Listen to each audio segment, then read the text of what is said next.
The Krellian Empire's huge warships tore through the dark of space like hungry animals. Their scanners swept across star systems, looking for 3 women who were the most wanted people in the whole galaxy. These people weren't just regular criminals or terrorists. They were royal women. The daughters of Queen Vera, who had been killed in a brutal political assassination just weeks before that shook the outer territories to their core. Riley, the oldest sister, was in the pilot's seat of their dying ship. She quickly moved her hands over the controls, trying to get the engines to go as fast as they could, even though they were already too hot. She was 28 years old and had spent most of her life being trained to be the leader of her people. But that future was taken away when killers broke into the palace. She was no longer a princess. She was just a woman trying to keep her sisters safe. Kate was behind her at the weapons console. She was the middle sister and 25 years old. Unlike Riley, who had studied politics and diplomacy, Kate had chosen to join the military. She had scars on her hands from training accidents and a cold, calculating look in her eyes that came from years of learning how to fight.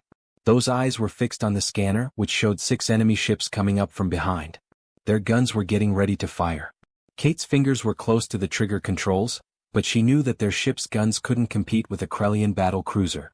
Beth, the youngest sister, was only 19. She was crouched on the floor next to the engineering station, typing quickly on a portable terminal.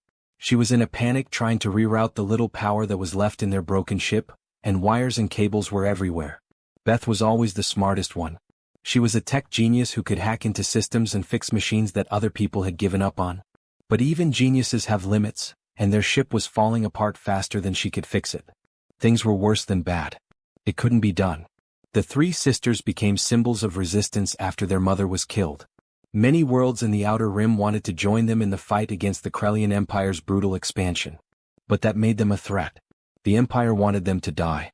Their political enemies wanted to catch them so they could use them as bargaining chips. Bounty hunters from a dozen different species followed them everywhere, hoping to get the huge reward on their heads. The sisters had been running for 2 weeks. They moved from one system to another without ever stopping to rest. They switched ships 3 times, used fake names, and encrypted their messages. But the hunters were always right behind them, getting closer all the time. They had stolen their current ship, a small freighter, from a smuggler's dock. It had been a good ship once, but it was barely working after days of running and 2 separate gunfights. All of the consoles had red warning lights flashing. The main computer kept saying there were problems in a calm, robotic voice that made everything seem even worse. Hull breach in Section 4, it said. Life support is failing. 4% of the shield strength. Beth looked up from her computer and sweat was running down her face. I can't fix this. The power couplings are totally broken. We're done if we take another hit. Kate looked at her scanner again. The enemy ships were only 3 minutes away. Less than that.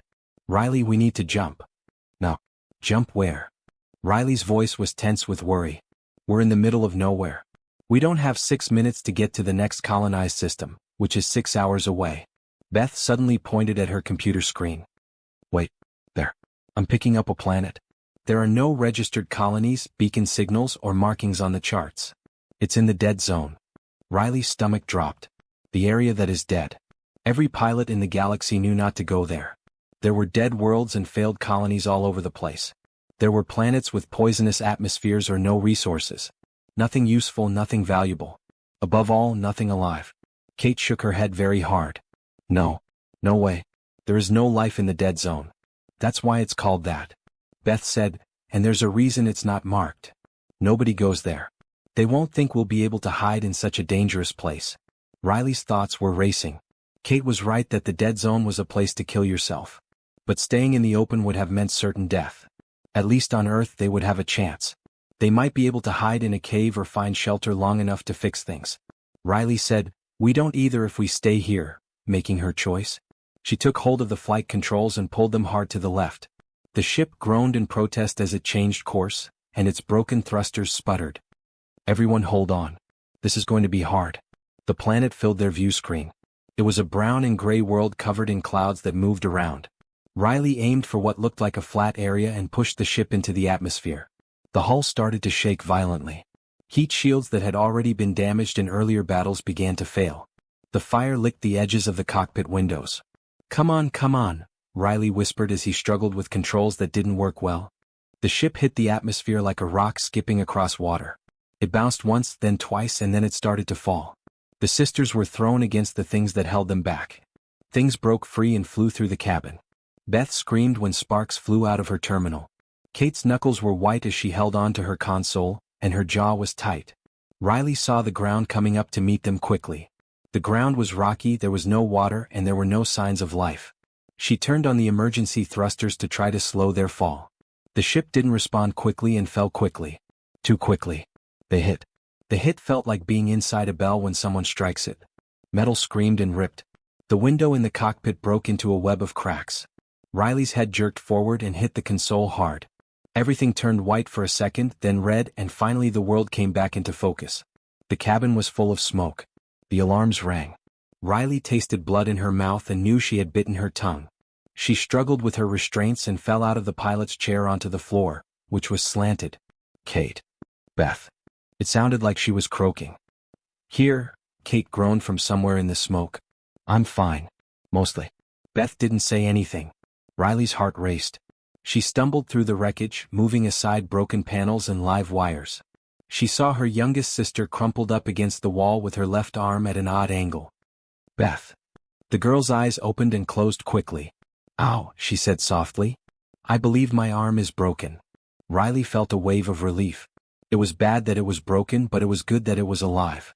She helped Beth stand up, being careful of the hurt arm. Kate came through the smoke with blood running down her temple from a cut, but she was otherwise fine. They all went to what was left of the ship's exit hatch. All three of them had to work together to get the broken door open. They stumbled out onto strange ground as the fresh air rushed in. The planet was cold and empty, just like they thought it would be. Under a gray sky, rocky ground stretched out in all directions. The wind didn't smell like anything but dust and minerals. Not a single plant. There are no animals. There were no sounds except the wind and the dying groans of their broken ship behind them. Riley turned around and looked at the boat. It was done. Totally ruined. There was no way to fix that wreck, even if Beth was a miracle worker. So what now? Kate asked, putting a hand to her bleeding temple. Riley didn't know what to say. They were stuck on a dead world with no ship and not enough supplies. Eventually, their pursuers would find out where they were. This wasn't a rescue. It was a longer way to die. Then Beth took Riley's shoulder with her good hand and pointed far away. Riley saw something through the smoke and dust that made her blink in confusion. It couldn't be true. She must have seen things because she hit her head. But it was there. Strong and impossible. A building. Made from wood and stone. A building that looked like it came from an old history book. A thin trail of smoke rose into the gray sky from its chimney. There was a person living here. Someone had built a house on this dead world, which was in the middle of nowhere. Move, Riley said, her training kicking in. That's our only shot. The three sisters, hurt and hopeless, started walking toward the impossible homestead. Their ship kept burning behind them. The hunters were coming from somewhere in orbit above them. And in front of them, in a cabin that shouldn't be there, someone was home. The three sisters walked slowly toward the wooden building, their boots making a crunching sound on the rocky ground. Riley kept her plasma gun ready, but her hand shook a little from being tired and shocked. Kate held her military-grade blaster with both hands and moved it across possible threat angles like she had been taught. Beth, who was holding her broken arm against her chest, had still been able to pull out a small energy weapon with her good hand. They were princesses, but they were also survivors who had learned in the last 2 weeks that trusting someone could get you killed. Every nice person you see could be a bounty hunter in disguise. Every offer of help could be a trick. The galaxy wanted them dead or in jail, so they had to be careful. Riley looked closely at the cabin as they got closer. The building was very basic by galactic standards. Not fake materials but real wood. Foundation made of stone. There are real glass windows, not energy shields or smart panels.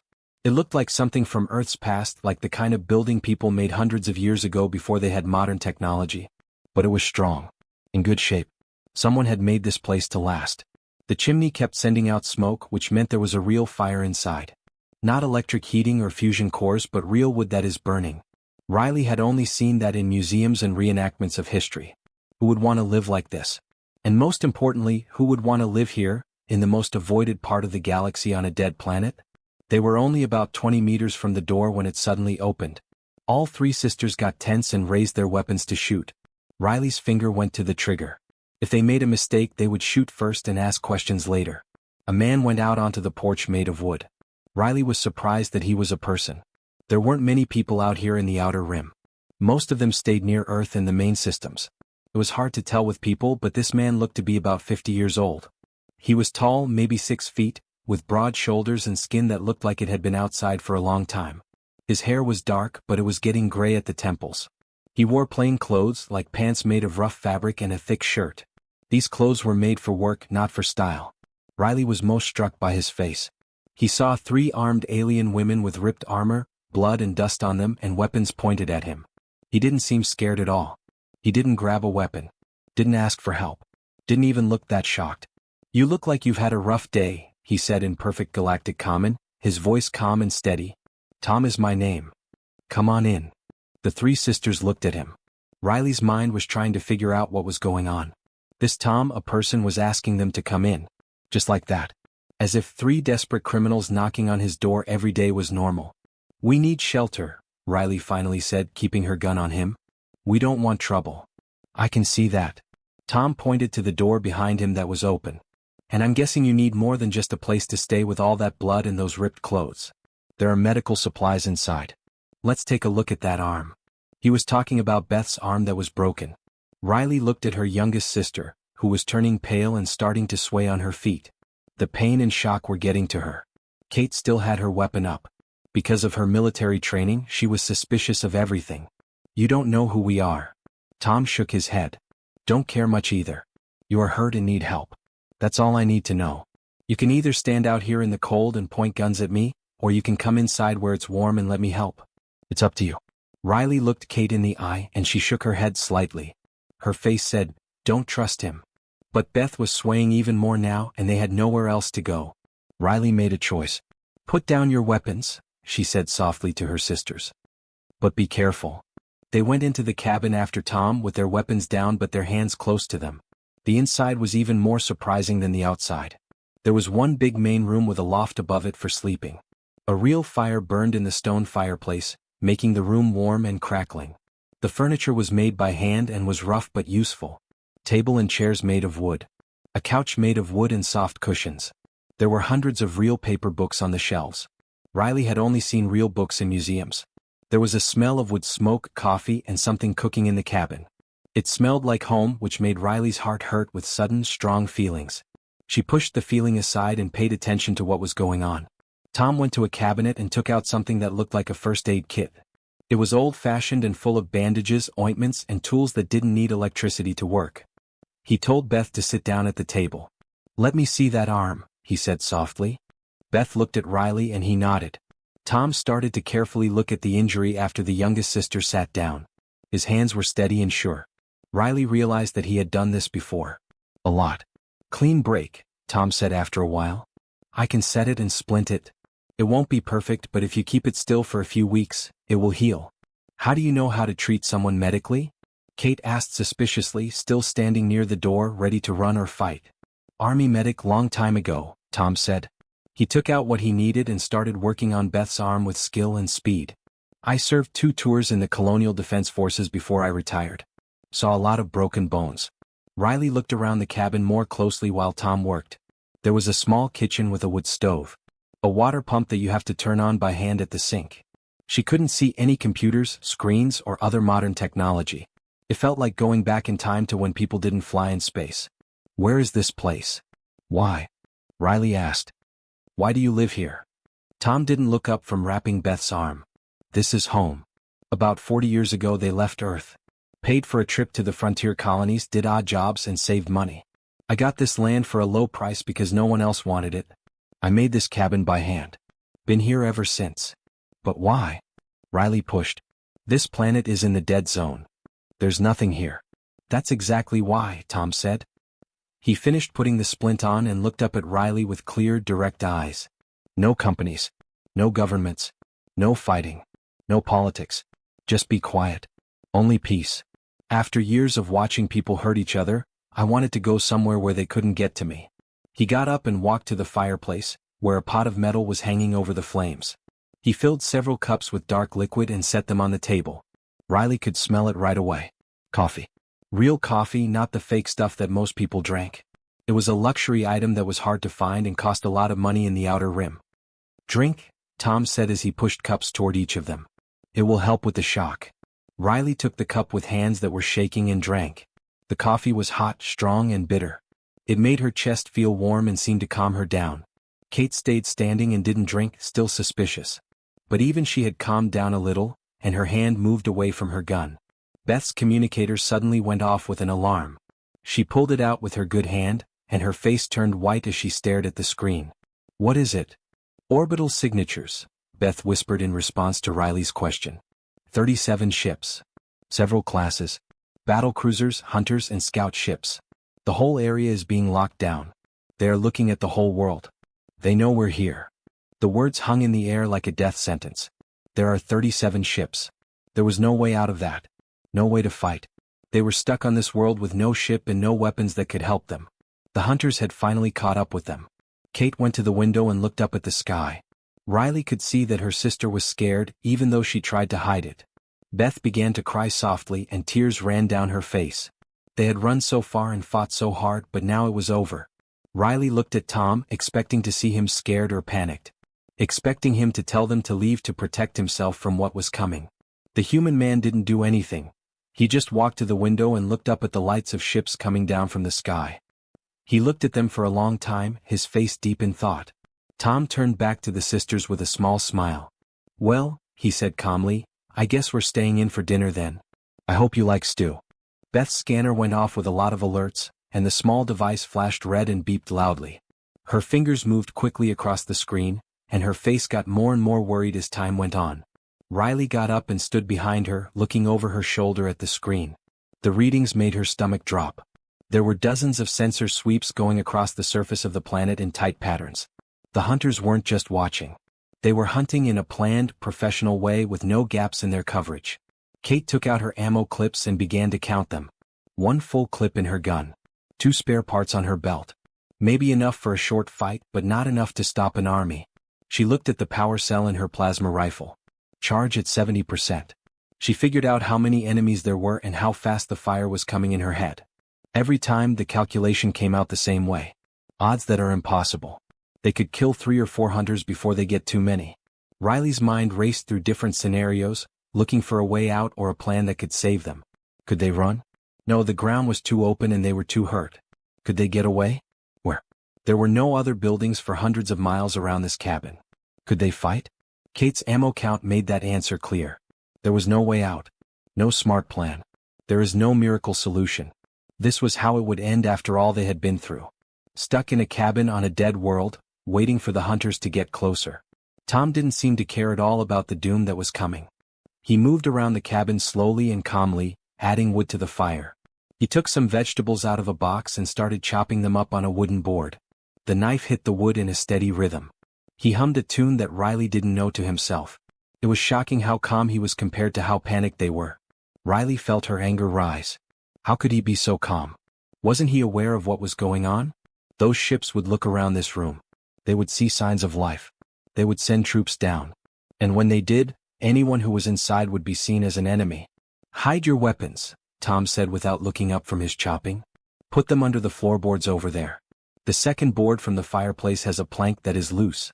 It goes right up. There's room below. Kate looked at him. Do you want us to put our weapons away? That's all that's keeping us alive.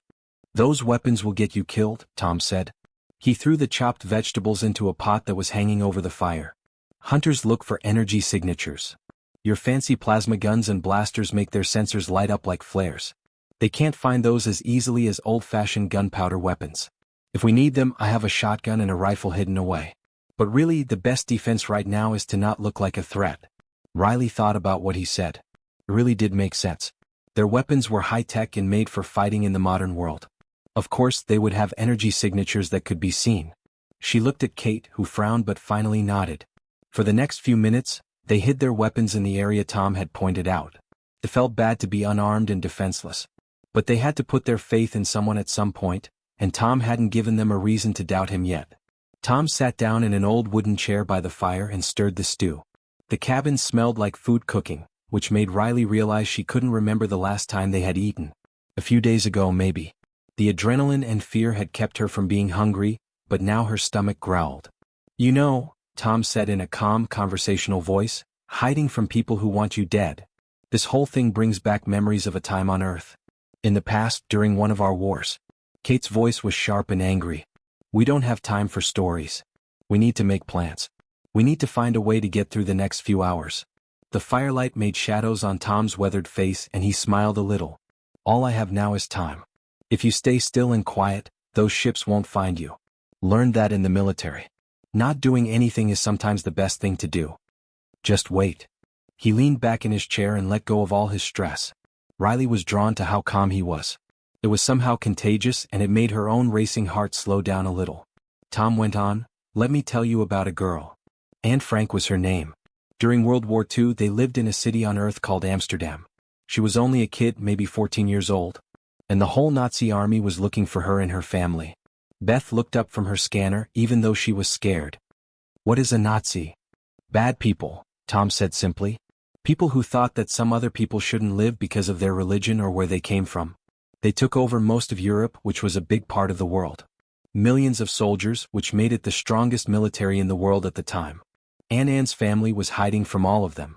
Tom stirred the stew, and the spoon scraped against the sides of the pot. They had a secret room behind a bookshelf where they lived. Just a few small rooms that are hard to find on the upper floors of a building. There are 8 people including Anne. They were there for 2 years. For 2 whole years, they hardly made any noise during the day when workers were in the building below. They weren't able to flush the toilet. Couldn't get the windows open. Most of the time I couldn't even talk above a whisper. Riley sat down and listened. The story didn't seem real. Hiding for 2 years? She and her sisters had only been on the run for 2 weeks. How did they make it? Riley asked in a low voice. "Friends," Tom said. "People who put their own lives on the line to bring them food and news. People who didn't have to help but did anyway. They lived because they kept quiet, stayed out of sight, and believed that the hunters would eventually leave." He stopped and wrote everything down in a journal. All of her thoughts, feelings, and sights. That diary lived on, but she didn't. The Nazis did find them in the end. But her words lived on, and millions of people read her story and learned from it. There wasn't much noise in the cabin except for the crackling fire and the bubbling stew. Riley could hear planes buzzing in the distance outside. The hunters were getting closer and closer. Beth's scanner showed them moving in a grid pattern, going over each section one at a time. Tom kept talking and his voice was steady and calm, like a grandfather reading a bedtime story.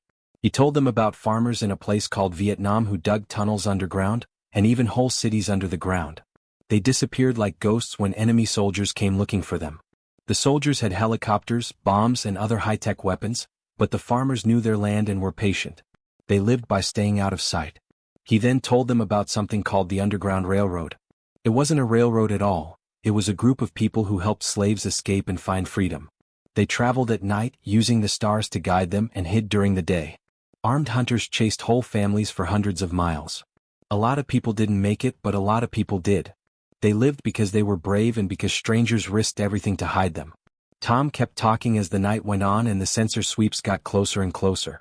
He told them about Valley Forge, where an army lived through a harsh winter with no food, supplies, or hope.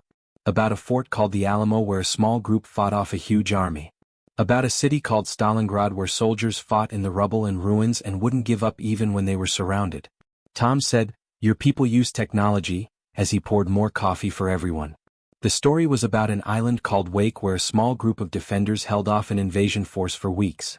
Advanced ships, energy weapons, and computer systems that can think faster than any living brain. That's how you fight. That's how you stay alive.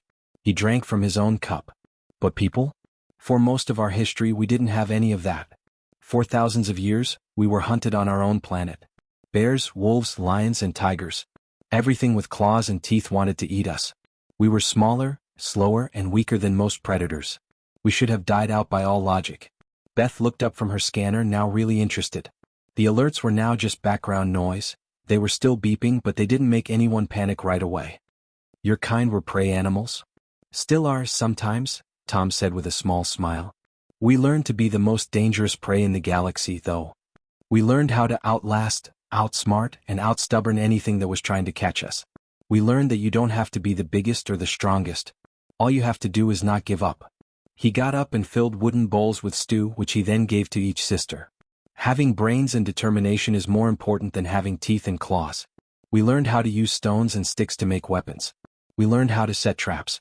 We learned how to work together and keep each other safe. We learned how to deal with any situation in any place. The stew was easy to make and tasted great. Riley ate slowly and felt warmth spread through her body. The fear was still there, but it was easier to deal with now. Tom's stories had changed the mood in the cabin.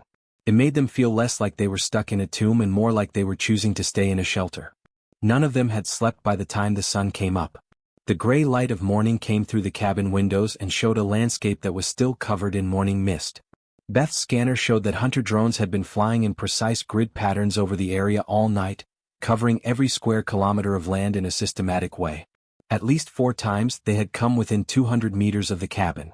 But they didn't stop. Not looked into it. Hadn't found anything worth telling. Tom talked nonstop all night. He was telling them about a man from a place called Finland as the pale sunlight crept across the wooden floor. Simo Haiha was a farmer who became a soldier and fought in a war against the Soviet Union in the middle of winter on Earth.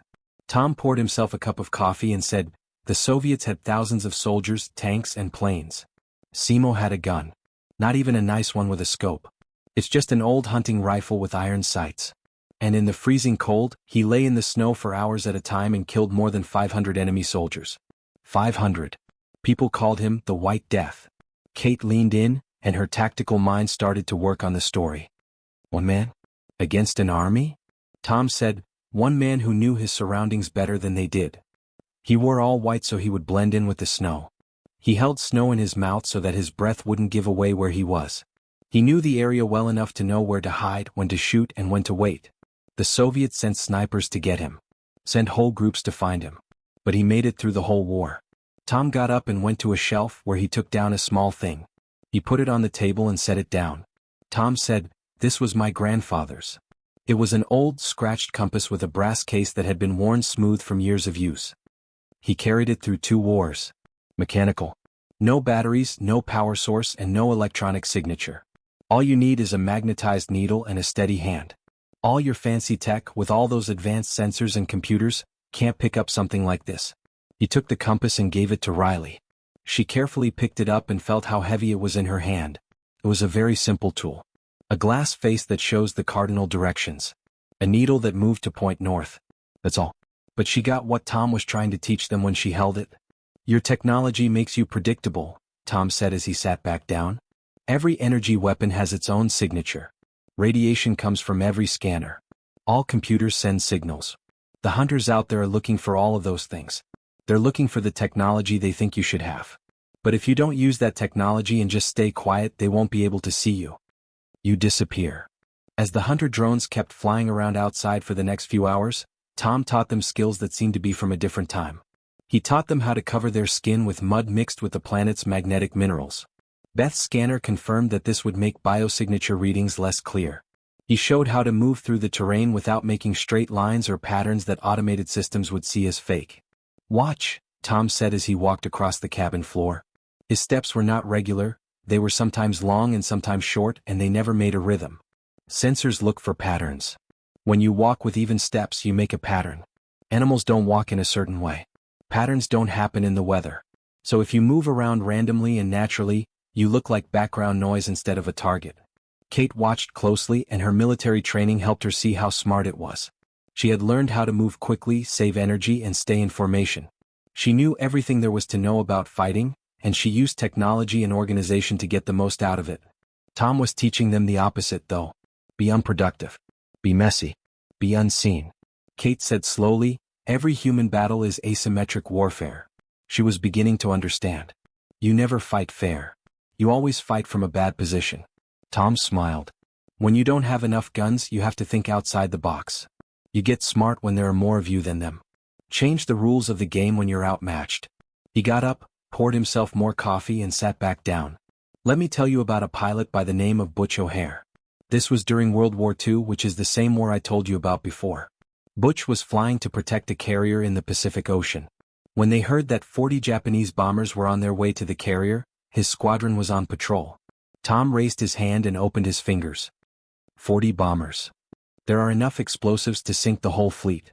Butch and his wingman were the only fighters close enough to stop them. But his wingman's gun stopped working. Wouldn't shoot. Butch told him to go back, so he did, and he faced those 40 bombers by himself. Riley couldn't believe what she was hearing. That's suicide. Should have been, Tom said. But Butch didn't think about the chances. He thought about the work. He flew right into that group and started shooting. One bomber, then another, then another. He was running out of bullets, but he kept going. He ran and ran, getting so close that the Japanese gunners couldn't keep up with him. He was so aggressive and persistent that the bomber formation fell apart. They got mixed up, started to run away, and dropped their bombs into the ocean. Butch had shot down 5 bombers and hurt several others by the time he ran out of ammo. The others ran away. The carrier was saved. Beth had been paying attention while working on her scanner, trying out different settings that Tom had taught her. All of a sudden she made a choice. She turned the device off completely. The screen went black and all the alerts and warnings went away. What's wrong? Riley asked, worried. Testing his theory, Beth said. She took the power cell out of the scanner, cutting off all power to it. If Tom is right, the hunters are following our technology. My scanner has been sending out location information the whole time, even when I wasn't using it. We're harder to find without it. Tom nodded in agreement. Good girl. Your enemies are looking for complicated signs. Energy emissions. Sending data. They have sensors set up to find advanced technology because that's what they expect. But they don't see the simple. Their scans don't show a compass. A knife isn't considered a weapon. Someone who is sitting still and not using any electronics looks like a rock or a piece of land. He opened a cabinet and took out what looked like an old book. Not a tablet or e-reader, but real paper bound in leather. He opened it up to show pages full of handwritten notes and drawn maps. Tom said, I keep records the old-fashioned way. Patterns in the weather, movements of animals, and inventories of supplies. Written by hand. If someone hacks my computer, they won't get anything because I don't have one. They won't find anything if they trace my communications because I don't use electronic means to talk. I've lived here for 40 years, and the galaxy has no idea I'm here. Riley felt like her understanding had changed in a big way. Technology had been a part of her life since she was born. She learned from computer tutors. She liked holoscreens. Automated systems took care of everything that happened in the palace. She had relied on scanners, weapons, and communication devices even when she was running for her life. It seemed impossible to give up everything. But Tom had done just that. And he was free in a way that Riley had never known before. No one was keeping an eye on him. No one kept an eye on him. No one knew where he was or what he was up to. He had made himself invisible by going back in time, using methods that were so old that modern sensors couldn't find them. Riley said, Your species isn't weak, and she understood what she meant. You're the most dangerous prey species in the galaxy. Because you know how to get away. Tom said softly, We learned how to win anyway. Every single time. It didn't matter who was hunting us or what the odds were. For thousands of years, people have been fighting battles they know they will lose, and somehow we're still here. Still alive. Still not giving up. He got up and looked out the window at the sky, where hunter ships were still circling. Let me tell you about Bastogne, a place in the winter of 1944. A little town in Belgium that didn't mean much to anyone. But it was on a road that armies had to cross. There were German troops all around that town, but American soldiers were in charge of it. 4-1 in numbers. Cut off from food and other supplies. Running low on medical supplies and ammo. That winter was terrible, it was the coldest in decades. Soldiers were cold in their foxholes. There was something hard and proud about Tom's voice. The German commander sent a message saying they had to give up. Said the Americans had no chance because they were surrounded and outgunned. Said that giving up was the only smart thing to do. What did the American commander say back? Kate shook her head, totally into the story. Tom grinned. One word. That's all. Nuts, which means no. It means we're not giving up. Meaning you can have this town when you pry it from our cold, dead hands. He turned around to look at the 3 sisters. And they stayed. They stayed in that town for weeks. Fought in the snow with not much ammo. Soldiers who were hurt refused to leave. They shared food, blankets, and hope. And finally, reinforcements got through. The siege was over. The Americans came out on top. Beth saw on her now-powered scanner that the search grid was moving away from their area outside. The hunters were looking in other areas as well, broadening their search. Tom's methods were working. The sisters spent 3 days in the cabin and saw something amazing happen. The huge Krellian fleet that had shut down the whole sector started to move back. First, some scout ships left, then some hunter ships, and finally the big battle cruisers.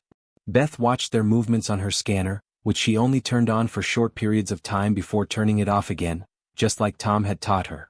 The search team sent their reports back to command, and Beth was able to get a few of the messages. They all said the same thing. There are no signatures. The trail went cold. Targets disappeared. The princesses had completely vanished, and after 3 days of searching with no success, the fleet commanders were ready to give up. They had to patrol other areas and deal with other issues.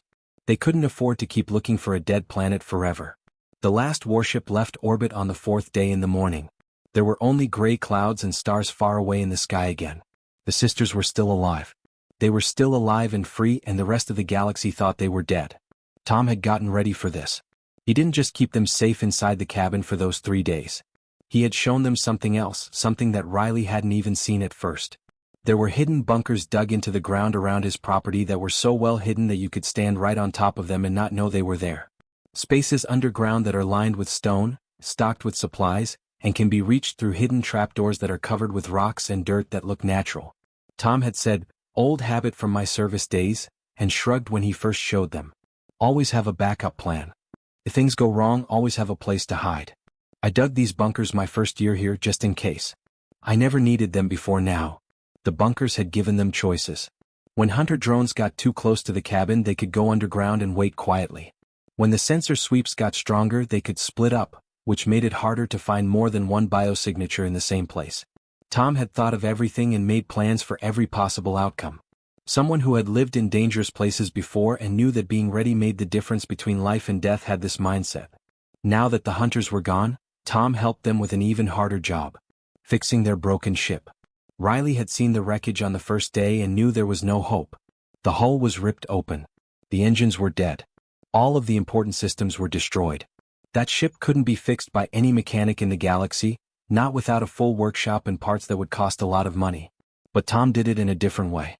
He didn't try to bring the ship back to how it was supposed to be. He made things up. He used things from his cabin, metal from his tools, and parts he had saved from other ships that had crashed on this forgotten planet over the years. He showed Beth how to use copper wire to get around burned circuits, how to fix holes in the hull with metal plates and something he called welding, which is joining metal with heat and pressure instead of molecular bonding. Tom explained as they worked, human engineering. We didn't have fancy materials or perfect tools for most of our history. We learned how to make things work with what we had. You use duct tape, wire, spare parts, and a lot of stubbornness to not give up. It won't be perfect or pretty, but it will fly. Kate had been doubtful. She saw Tom use tools that seemed impossibly simple to put a rough patch on the ship's hull. This shouldn't work. The structure is no longer strong. The way the weight is spread out is wrong. The aerodynamics are all wrong. Tom had only smiled and kept going. Shouldn't work based on your engineering principles. But it will work with mine. I've been able to keep my farming equipment running for 40 years out here without any replacement parts or repair shops. You learn how to be creative. You learn that perfect is the opposite of good enough. And in some way that didn't make sense, the ship started to come back together. The engines started up, but they were rough and not very good. The hull stayed strong even with its patchwork repairs. Beth had set up backup circuits for the navigation systems to restart. It wasn't the smooth boat they had come in. It looked like something that had been put together from junk in a junkyard. But when Tom turned it on to test it, everything worked. As they loaded their few things back onto the ship on the 4th day, Riley hesitated. They were ready to go. The hunters had left. The ship could fly. But she didn't want to leave. In those 3 days in Tom's cabin, something had changed. Something basic about how she saw the world and her role in it. Tom was sitting on his porch looking out at the empty land that he called home. Riley sat down next to him and thought about what to say. "Why did you help us?" she finally asked. "You didn't know who we were. We might have been criminals. It could have been dangerous. You put your life on the line to hide us." Tom was quiet for a long time, still looking at the horizon. His voice was soft but strong when he talked. "Because I've seen what empires do to people who can't fight back. I've seen it on Earth. I've seen it in the colonies. People have seen it everywhere they go. The strong crush the weak because they can, and they use laws, policies, and politics to make it seem right. But in the end, it's just cruelty dressed up as civilization." He looked at Riley and she saw pain in his eyes that had been there before. Things he had seen that still bothered him. "And I've seen what happens when someone shows those people they can fight back. When someone teaches them that they are not as weak as they think. It changes everything. It gives them hope, and hope is the most dangerous thing in the world. Tom took a small data chip out of his pocket. Riley got it from him. I put some human military history on this. Fights, plans, and stories of people who won when they shouldn't have. Gettysburg, where one side took a hill and changed the course of the war. Rorke's Drift, where 150 soldiers fought off 4,000 warriors. Midway, where a few pilots sank a whole fleet. This is more important than fancy weapons. You need to know how people think, how we fight, and how we win against impossible odds. Riley carefully took the chip, knowing how much it meant to him to give it to them. This wasn't just information. This was knowledge that had been passed down from one generation to the next, lessons learned through blood and sacrifice. This was how people had stayed alive. Kate came over with her armor fixed and clean. She had been paying attention to what they were saying. "Thank you, Tom," she said, and her voice showed real respect. Kate didn't have a lot of respect for people, but this person had earned it. Beth joined them, with her arm still in Tom's handmade splint, but it was healing well. "Thank you," she said in a soft voice. "For everything. For the stories and the lessons, and just for treating us like people instead of problems." Riley stood up and put her hand on Tom's shoulder, which is how warriors showed respect for each other in her culture. "We will always remember this. We won't forget about you. And we won't forget what you taught us." Tom smiled, a small smile that seemed to show years of experience and hard-won knowledge. "Okay. Get out of here before more hunters come. And don't run away like prey when they come after you again, because they will. Be like a predator." The three sisters got into their patchwork ship. The engines came to life with a loud, rough sound, but they were strong. Riley took the wheel and lifted off. The ship shook, but it stayed together. She turned around and looked at Tom's cabin, the small wooden building on a dead planet where they had learned to stay alive as they flew up into the sky. The galaxy went back to looking for the Queen's daughters. Rumors and sightings were all over the place on communication channels. Bounty hunters turned on their networks. The military worked together to plan their search patterns. The Krellian Empire sent out new orders that raised the reward for catching them. People thought the sisters would keep running, hiding, and being hunted. But things had changed. The girls weren't running anymore. They weren't scared of every ship that passed by and hiding in the shadows. They were planning, fighting, and thinking in a different way now. They were acting like people. Like Tom from Earth, who stayed alive for 40 years in a dead zone because he wouldn't give up. Who had turned weakness into strength, being alone into an advantage, and being simple into being invisible. Riley didn't set a course away from the hunting fleets, he set one toward them. Kate looked over their weapons, but she was also thinking about Tom's stories about asymmetric warfare and non-traditional strategies. Beth worked on their ship systems, hiding their signatures on purpose so that it looked like a regular cargo ship instead of a target. The galaxy was about to learn a hard lesson. It was about to find out what three royal heirs could do if they stopped acting like princesses and started acting like partisans. When they stopped using better technology and started using their brains. When they stopped following the rules of the galaxy and started making their own. Weird things started happening in the weeks that followed. Ships that were hunting disappeared. People who were looking for them went missing. The data of intelligence networks was damaged. The hunters who had been chasing the sisters began to be hunted themselves. There were reports of attacks that didn't make sense, ambushes that shouldn't have been possible, and victories that didn't make sense from a tactical point of view. The Krellian Empire had a hard time figuring out what was going on. Their enemy was different now. The three scared criminals who had been running for their lives were gone. Three women who had learned from humanity's long history of surviving against impossible odds were there instead. Women who knew that you didn't have to be stronger, faster, or better equipped. You just had to be smarter, more patient, and never give up. Tom sat on his porch in the dead zone, on a world that no one remembers, and drank a fresh cup of coffee while looking at the stars. He heard stories on an old radio he sometimes turned on about the Queen's daughters who had turned into ghosts, about the Empire's hunters who couldn't find them, and about a rebellion that was getting stronger instead of weaker. Tom smiled and drank some coffee. He had done a good job of teaching them. They had learned the most important thing that people could teach them. That survival isn't about having the right tools, money, or power. It's about the refusal to give up that is so stubborn, unyielding, and unbreakable. It's about using your weaknesses as weapons and your need to succeed as motivation. The galaxy would find out. In the end, everyone learned. You can't hunt people and expect to win. And you should never hunt people who have learned to think like people. Because the best thing about people has never been their technology or their numbers. It was just that people, when they were pushed to the limit, when they had no other choice, when they had every reason to give up, would look at certain death and say one word. Nuts.